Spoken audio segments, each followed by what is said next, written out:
Okay, is it working? Do I see record on there? No, I don't. I think it's there. I can't see it. Yeah, it's there.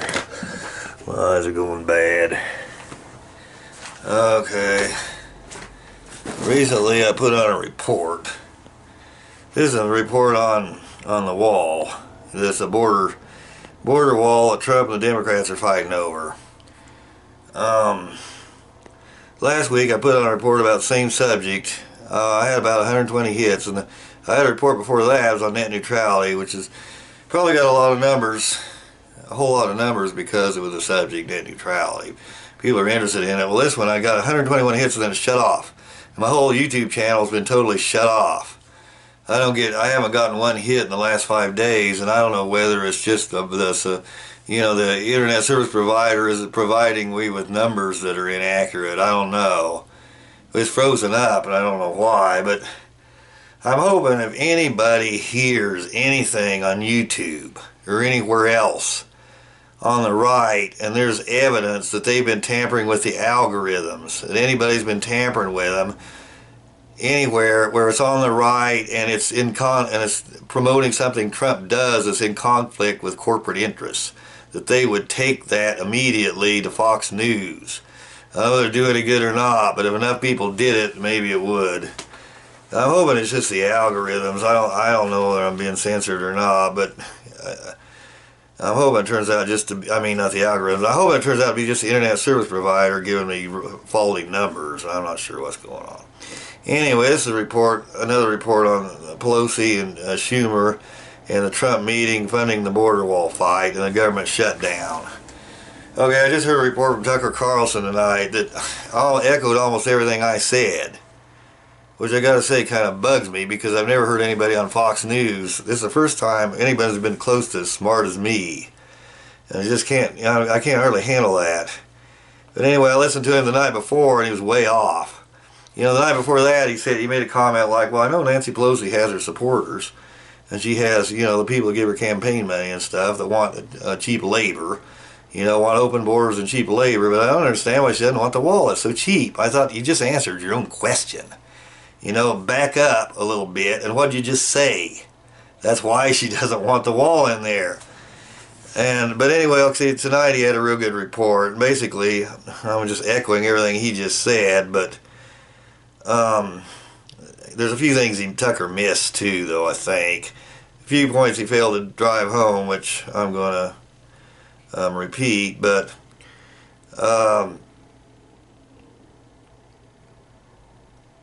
let's see, I gotta find it.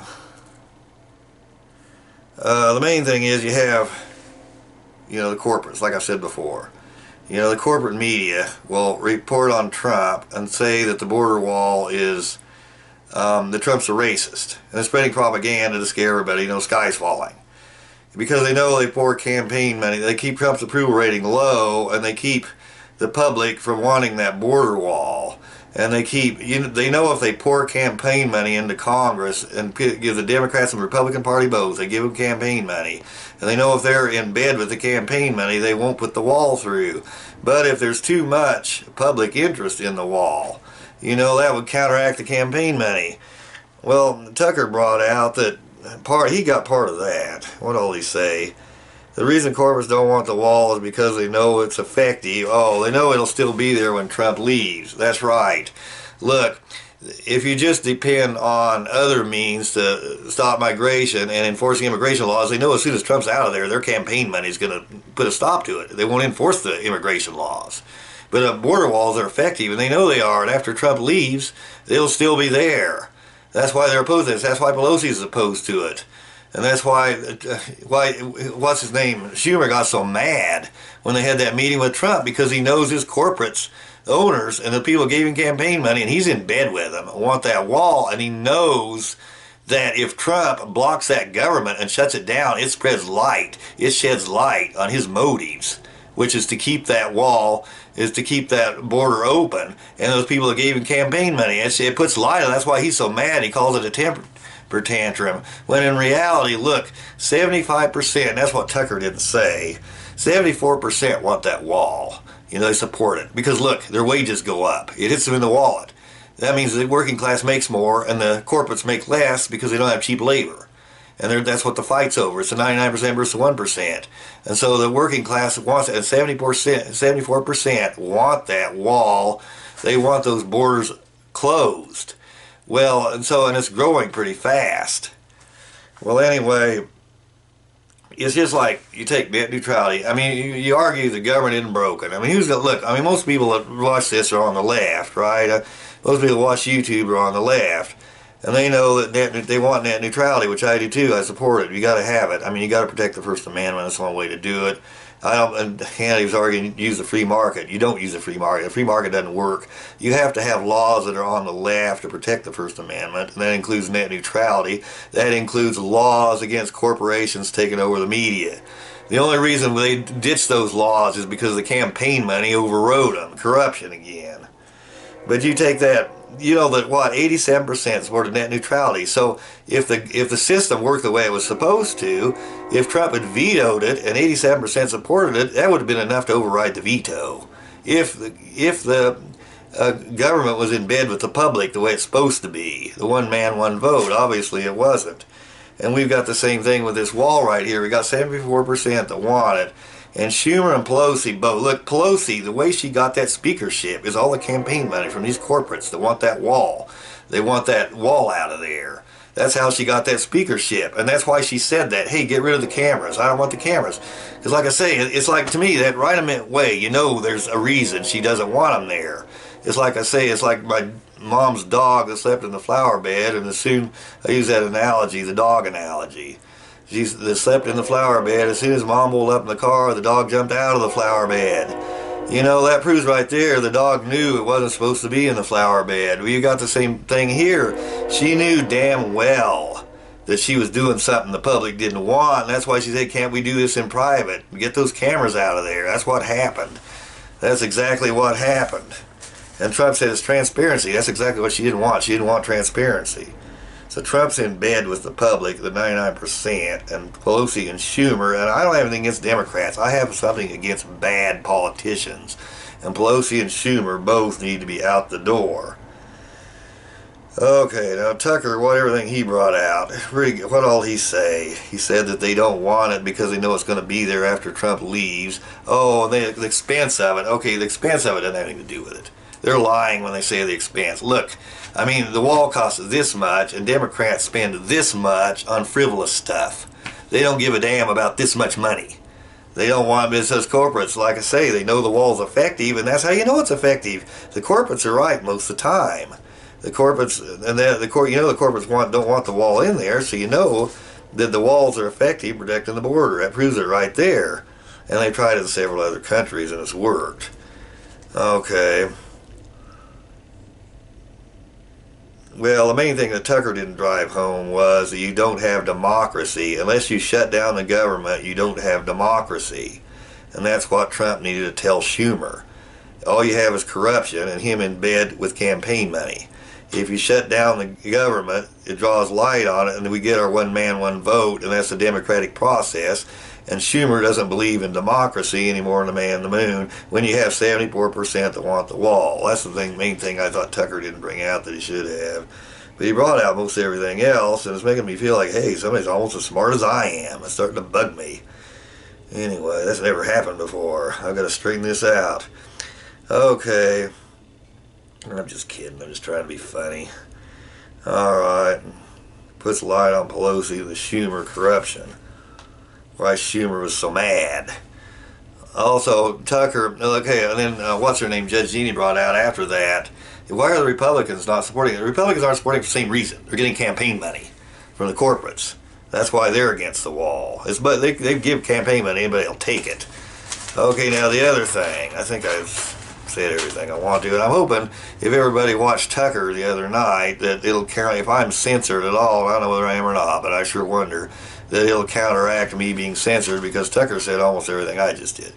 Okay, and the campaign finance violation that Napolitano's talking about, he's saying that Napolitano came out the other day that he has a bias, that guy that's on Fox, that he's probably too prosecutorial. Either he's a partisan bias, he doesn't like Trump, or or he's just such a prosecutorial bias because he's a bias on the side of prosecutors.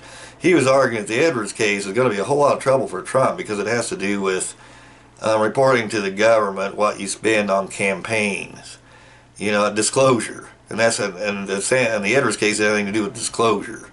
He's saying it didn't. He said that's going to prove problematic for Trump. Okay, he's full of crap. Napolitano doesn't know crap. Yeah, here's the whole thing. Look, all Trump has to prove. Look, he got that. He paid those people off before he was even running for president. All he has to prove to win that, to prove it was legal, he's got every right to pay hush money to anybody out of his own pocket to protect his business. And they're going to argue, well, he wasn't to protect his business. Look, you don't believe it wasn't to protect his business? Okay, you remember Trump Airlines. Remember everybody heard of Trump Airlines. It used to be around a long time ago. You know, I don't think it's still in existence. As far as I know, I think it went bankrupt. Okay, I saw a report on where Barbara Walters was talking to him quite a while back, early 80s, I don't know when it was. And she said, he said that he thought the reason that he had lost his business was because of the public and what the public knew about him. He said he knew a lot of very scoundreling, how do you say it, scoundrels type businessmen who were far more scoundrels than he was. How do you say that? I don't know, the bigger dicks than I am, but that's not the Webster word. Big dick, I don't think that's in the Webster dictionary. Bigger than he was, that were unknown. In other words, no one knew about him. He said they were twice as bad and detrimental to society, and you know, the conduct was far uglier than anything he did. He says, because I'm in the media all the time. And Barbara Walters said, he came back and asked him, she said, do you think the fact that you treated Ivanka, so not Ivanka, but what's that first lady's name? His first wife, he'd left her, he'd run off and left her. You think that has anything to do with maybe losing your business? Yes, I believe that has to do with it. Okay, now if you had a bankruptcy in your life, you're not going to forget what caused it. And when he paid that hush money, you know that's on his mind in one way or another. He didn't forget about his first bankruptcy. And you could prove by that tape right there that he believed that going bankrupt, that the public, you know, what they thought about him and his treatment of women had something to do with him losing that business. So pretty much that's all he's got to prove. And I think if he says that, there's no way they've got anything against him. And also, I think he's got a strong libel suit against Time Warner. Or not Time Warner, but not Time Warner necessarily. Let's say the corporate media, which any of them. I don't name any specifically. Let's just say the corporate media in general. I think you have a claim against them. Because anyone knows, though, that a president cannot sue for libel. You know, there's reasons you don't. Once you're in the public eye, you can't sue for libel. You give it up when you become famous. And there's reasons for that. And certainly as someone that's in a public office usually can't sue for libel either, because you know, it's like the Bolshevik Party in Russia when they put on a puppet show, you know, and everybody starts laughing and they're knocking the Bolsheviks and somebody shoots everybody, and it's everybody in the crowd that laughed. You know, you don't have democracy if you can't criticize the president. But here we've got a case where I almost think they deserve it. Because one thing, they're knowingly, willfully lying about Trump, and they're doing it to knock him off, and that has the reverse effect against democracy, essentially. The one man, one vote, and they're knowingly lying about him. I almost think if there was ever a case where a public official should prevail on a libel suit, boy, this is it, against that corporate media, because they're willfully lying and saying he's a criminal when he's not one, and when he did everything legal, and he had every right to give her that hush money. And he wasn't even running for president at that point. There's no way they have anything against him. And I probably could never win on a libel suit, but I think if there's ever a case where that ought to be lifted. I mean, Carol Burnett won one against the National Enquirer, and she's famous. I know they do sometime, but there's one. But anyway, he ought to sue for libel. And another thing, well, because like in the William Westmoreland case, you ever notice when Mike Wallace talked to William Westmoreland, he never said, you know why you were faking the figures, you wanted to be a big general. And I'm not saying that's what happened, but I'm saying that Mike Wallace never said that. He never said you were trying to be a big general, you wanted a whole bunch of people to get killed in the war so you could be a big general and throw your power around. all he said was he wanted to make it look good for the president. Because if you start saying stuff like that, they've got a claim against you. Because no one has extrasensory perception. And even if they don't say anything, they've got a libel suit and claim. And then William Westmoreland would have had a claim against CBS if he had speculated on why, the motive, why Westmoreland faked the figures. And you got the same thing here. Donald Trump, they don't know what's in his mind. They don't know if it's his business or not. And right away, if you say he's a crook, you're saying you know what's in his mind. I think they'd have a case for libel. But I wish the Trump would sue anyway, you know, and put all that behind it, because it makes, you know, it has the effect of you're fighting back, and it helps your public, people, you know, public impression people have of you, however you say that. Okay, well, anyway, I guess that's all I've got on this one, and I'm really curious about what's going on with these, why my numbers are all frozen. I hope I get to the bottom of that. Thanks for watching.